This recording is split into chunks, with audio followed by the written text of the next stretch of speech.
Good evening, everyone. We're here to hear from our registrars as far as reapportionment and the impacts here to the city of Norwich and how that also relates not only to our House districts, but also precincts. The floor is yours, ladies. What's that?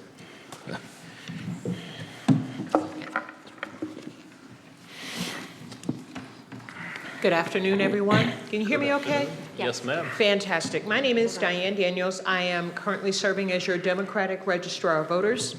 And in front of you, you will find a blue presentation with the title Redistricting 2021-2022. And on the front page, you'll see both my name and the name of my Republican counterpart, Cheryl Stover. So if you flip the page, we wanted to provide some information that redistricting is mandated by state and federal law to be performed every 10 years.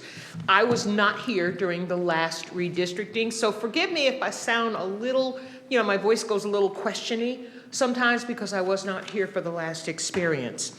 The redistricting process involves Connecticut's senatorial and House districts.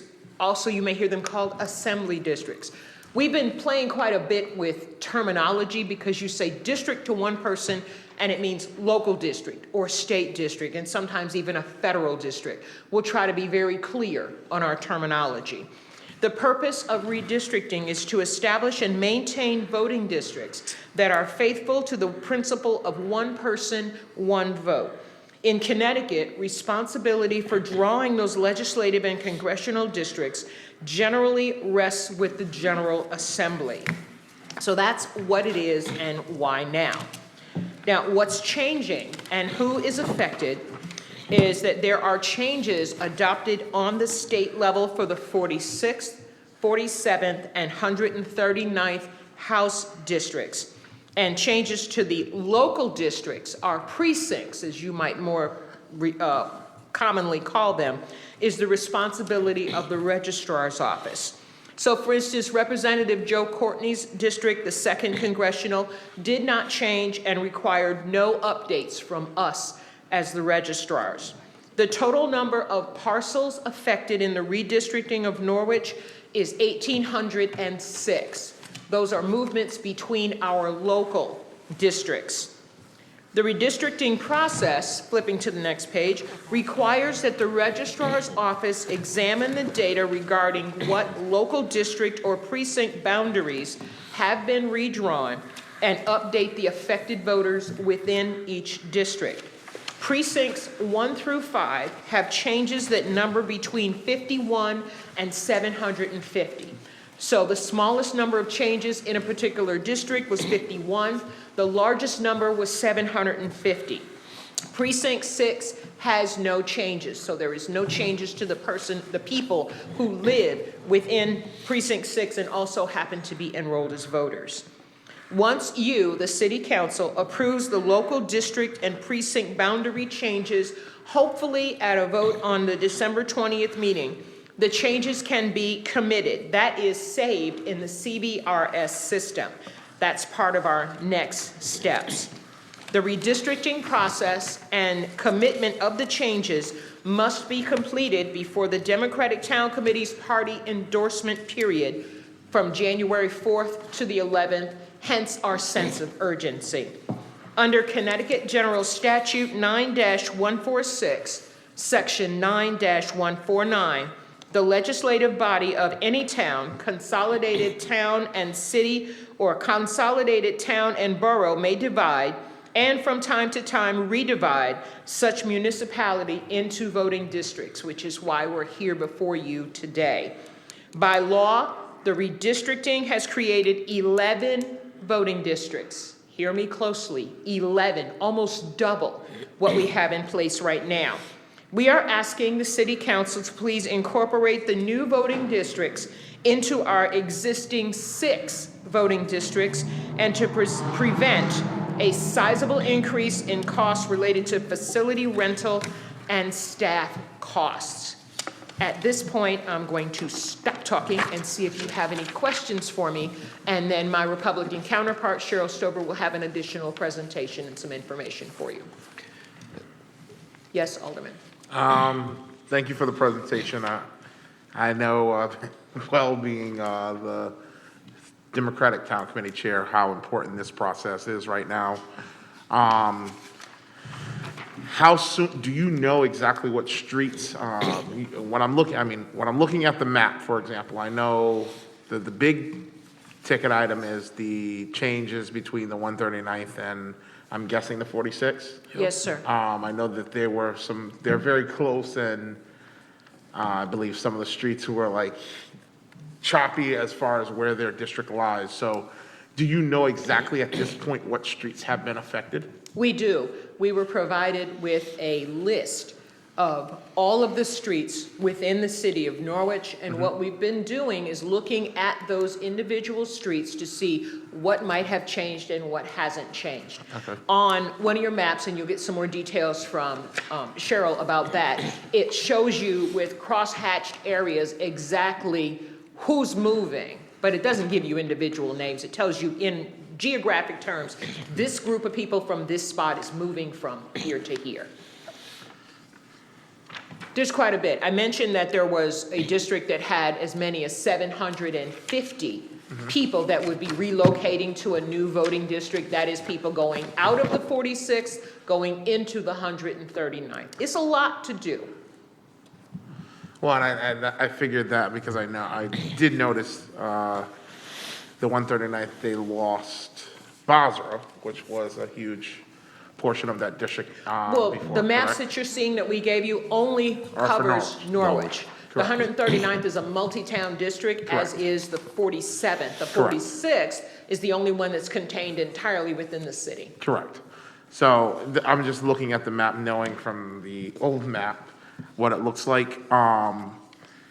As far as the cost, I do appreciate the thought of keeping finances in mind when doing this, as well as staffing. I know it would be tough to do 11 precincts in the city of Norwich, so I do appreciate trying to be methodical and making sure that we're being sensible about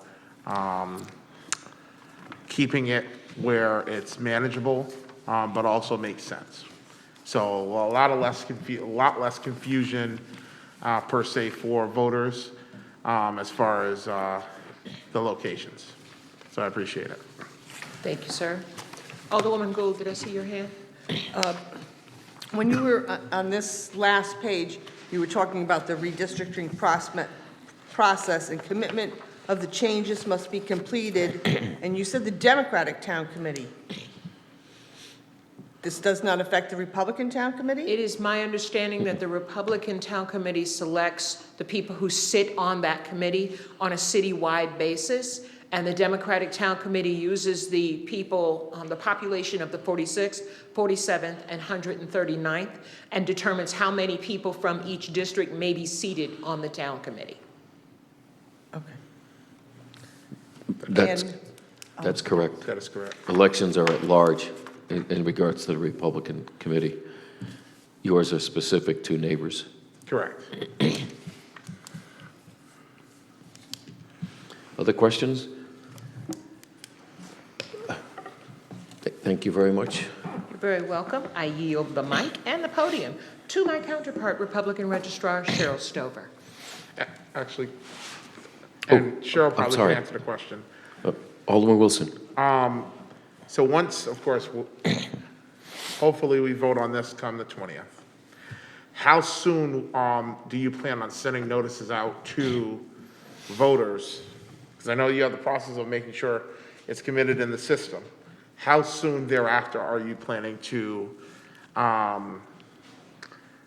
notify voters of their change as far as the assembly district, I would guess it would be more so? And do you plan to do a follow-up later on in the year just in case some may forget? Understand your question, sir. we are planning to notify people at the beginning of the year. When we went through our budget process for this current fiscal year, we did include some additional money around the redistricting process. Because we're both new to redistricting, we weren't sure we were going to have to hire additional temporary staff to help us get through the changes that were going to be made. And we also wanted to make sure we could notify the affected voters of the change in either their legislative district, their assembly district if required, and changes to their polling places, which will be required. We've got quite a few people, that 1,800 folks I talked about, at that minimum, that we have to do an information effort to make sure they understand. We are not expecting a primary until August, and that for the gubernatorial, so we do have some time, but we're figuring it's going to be better to do the notification more than once. Okay. Once at the beginning of the year when everybody's thinking about things turning over and becoming new, and then again before the actual gubernatorial primary takes place, so we can make sure people are as notified and as clear as possible about the changes. Appreciate it. Please, Alderman Singh. How do you plan to do those notifications? Postcard, similar to the way we notified the public when we moved from the we moved from the American Legion back to a HEPA. We did a mailing to everyone who lived in the district regardless of their voting status. So even if they were inactive, we wanted to make sure they were notified so they could come and reactivate in time for them to cast their ballot. We plan to do the same thing, except in this case, we have a specific list of people who are being moved, and we will make sure that we target those folks first. Plus, we'll have information on our website, and we'll also have information on the city's Facebook page. But city funds paid for that postage or whatever it The cost? postage was included in our budget. Okay. Thank you. Very welcome. Alderwoman Berto. He actually asked a question I was going to ask, so Perfect. thank you. Thank you. Okay, my name is Cheryl Stover. I'm the Republican Registrar of Voters, and I'm going to discuss with you the maps. I believe you have 3 maps in front of you. The first map, just so you know which one's first. The first map is how we presently stand in the city of Norwich as far as voting districts. There's a lot of other information on here as well, but mainly I want you to look at the outline of each of the voting districts, and that will become important when we get to map 3. Map 2 is the very colorful one with all the little extra pieces. Map 2 shows the areas where movement has taken place. And the way redistricting works is once the information is sent to us, it is codified into law. So the changes are already in law, even though we haven't implemented them. And the way they do it is our original districts are in place, but now we've carved out all these little extra ones that are also voting districts by law. We got no say in that, which is why we're coming to you. We do not want to put polling places into every one of these colors. It would be extremely expensive, and I really don't know that we would have the manpower, to be perfectly honest. And I don't think it's necessary. If you look at map 3, it shows each of the voting districts with its new areas added. So this is what we are proposing as the new districts. That way, each voting district has its own ballots. We don't have to have more than one ballot at each voting station. The 6 stations would remain, and we would flex the outlines to accommodate the changes made by redistricting. So the reason we are here very clearly is we must move from the map that we presently have to choose either all 11 voting districts or to simplify the system back down to 6 voting districts, as map 3 shows. If you do nothing, we will get this map, and we will have to man all of these different stations and put ballots in each of them. If you choose to go with this plan, we will continue to have 6 simply by stretching the boundaries of the different systems so that we retain pretty much the original 6. Now, there's a lot of movement. You can see that with map 2. You can see all these little areas, many of them small, some of them fairly large, and others quite large. We do not have numbers for you. We have put the information into the system as far as we can go until your decision is made. But until we hit that button and codify what we've done, we will not know how many people are in each. We're hoping that our present system can accommodate the people, because the only place where there's a really big change is this one. After it's codified, we'll look at it, we'll see what needs to be done. Maybe at some point we will have to add another station, but at this point we are not asking for that. We are simply asking for you to keep our system as simplified as possible. Okay, any questions? All right, yes. Alderman Wilson? So the first question I have is going up to the 47th on the third map. That The area, third map, number 47, yes. the area, I know one of them says it's going to be moving from precinct 2 to precinct 1. Is the other area, the other large area that doesn't have that, is that the same thing going to happen there? I'm not sure I'm following. So when You're you- saying it's moving from precinct 1 to precinct 2? Correct. So moving over, the area that's also shaded in but has the lines as well, is that area also moving? All From the areas that have crosshatches are moving, So they're yes. all going to go to precinct 1? They will go to the color in which they are colored on map 3. Okay. That's where they're going to end up. Okay. So they were somewhere else, Mm-hmm. but this map is showing where they're going. Okay, so that answers 2 of the questions that I had. Yes. And then the second one, not so much concerned as far as the numbers per precinct. Do you have any estimate idea of how many people were removed from the 46 and put into the 139th at least? Well, this gets a little technical, but I'm going to get technical with you so I can answer your question. Go for it. Yep. The information that we receive talks about how many parcels move. Okay, But some parcels contain Walmart, Stop and Shop. And those are not voters. correct. So those parcel numbers are fairly vague for us, which is why we won't know the numbers until they're in the system and they clear out all the places that are simply businesses. Okay, So to be really frank, I haven't a clue how many people are going to be moving. okay. That makes total sense. I just figured I'd ask that question. That's okay. Anyone else? Alderman Singh? So number 1 was our original It's the map that Right. we've been voting from, from yes, in this recent this years. option. This is the new option number 2, which state has provided us. This is where it stands today.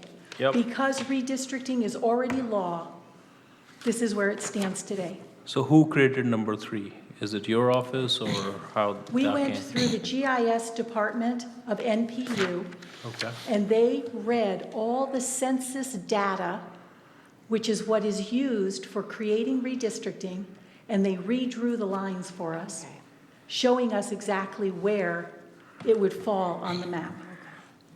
Okay. So this is pretty accurate, because it's based on census data. I don't know how familiar you are with the census, but in the census, everywhere where 4 roads create some sort of shape, That's a unit. And they count how many people are in that unit. And so when they redistrict, they're trying to redistribute people based on numbers. Correct. So they never break one of those units. That's why sometimes it's kind of a stair step when you actually look at the redistricting. Thank you, because I was actually going to ask how you guys came up with that, so, thank you. You're welcome. Anything else? The statute actually refers, or seeks to balance that each 151 seats have a equal number of constituents in them. And there's a range, a high and a low. That's the way it's set up. It's not a perfect science. No. But whatever changes we adopt or not adopt, will be for the next 10 years that governs our choices. So I'd listen to the ladies. Excuse me? Myself. I would listen to both of you. That's my We recommendation. appreciate that, sir. Thank you Yeah. very much. Are the maps clear? Do people have more questions? Small one. Okay.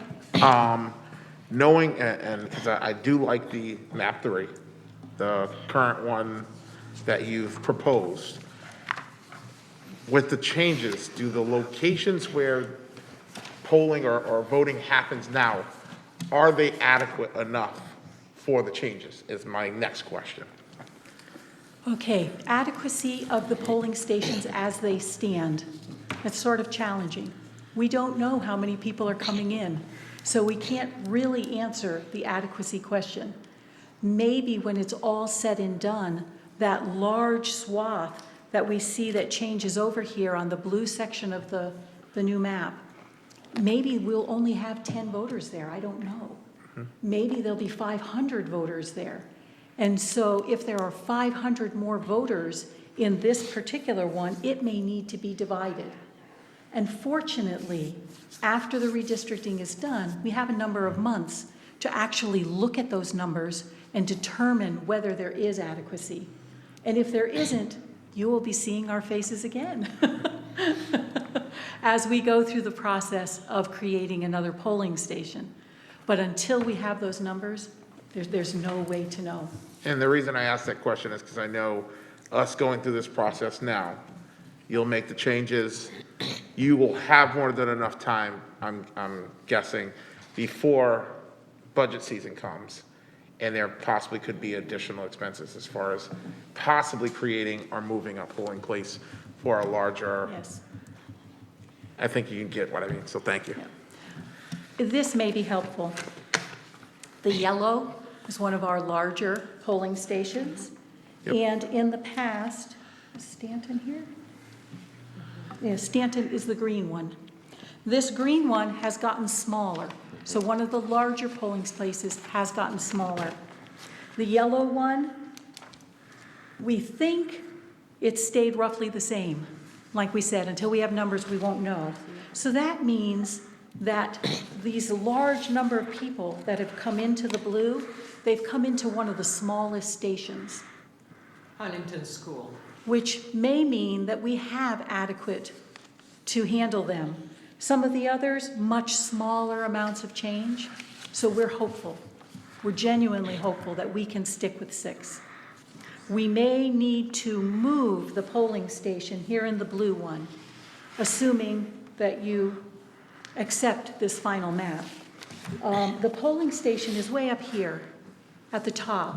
You can see the little buildings with the flags. Those are the polling stations. So people coming from down here, many of which are more dependent on the bus routes, that may be too difficult. So we may need to try to move into an area where the buses go more readily. And that's something we're very aware of and we'll be looking at as the numbers start coming in and we see what's actually happening.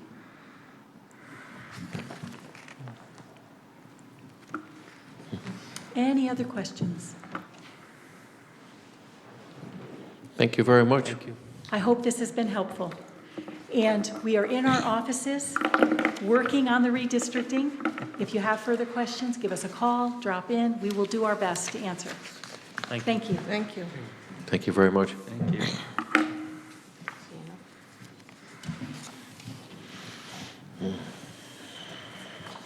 We're done.